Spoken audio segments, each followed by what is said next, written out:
Всем здравствуйте, с вами Дмитрий Демьянов, и сегодня я хочу с вами поговорить о такой замечательной вещи, как автомобильный преобразователь инвектор-адаптер для мобильного телефона. Вот, прочитал дословно, как написано у сайта продавца. Ну, а теперь поподробнее. То есть, соответственно, автомобильные зарядки, которые у меня есть для телефона, порядком мне надоели, потому что живут они недолго и раздражают всех не провода. Вот. Решил приобрести себе вот такой вот переходник для обычной штатной зарядки для телефона под вилку. И приобрел. Купил за 103 рубля. С бесплатной доставкой, разумеется. Когда эта посылочка мне пришла, я очень обрадовался. Думаю, маленький такой приборчик, заряжать телефон пойдет. Включаю его в автомобиль. 2 раза мигнул мне вот такой замечательной лампочкой. И все. И потом он перестал мне мигать.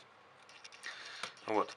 Но, как бы перед этим, когда он мне мигнул первый раз, я вставил USB кабель и через USB кабель хотел зарядить телефон.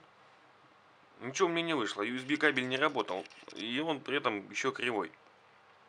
Вилку для телефона обычно я вставлял, заряд шел, телефон заряжался, 2 секунды, потом перестал. Вот, собственно говоря, на этом вся работа данного устройства и кончилась.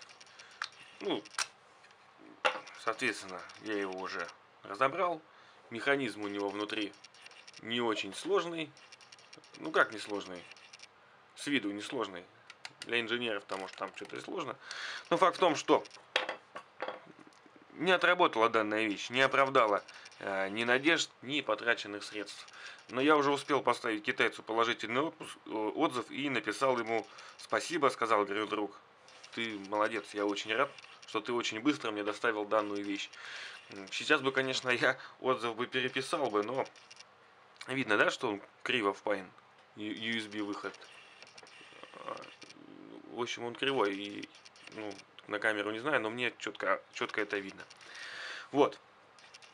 Поэтому всем, кто задумывается, присматривался к вот такой вот штуке, но мне кажется, и к подобным штукам маленького разъема, то есть не блок питания, забудьте, не берите никогда.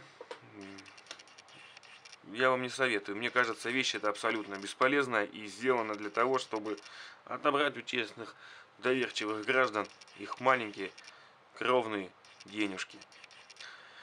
Вот и все. До свидания. Будьте внимательны в своих покупках. А эта вещь из рубрики «Деньги на ветер». До новых встреч. До свидания.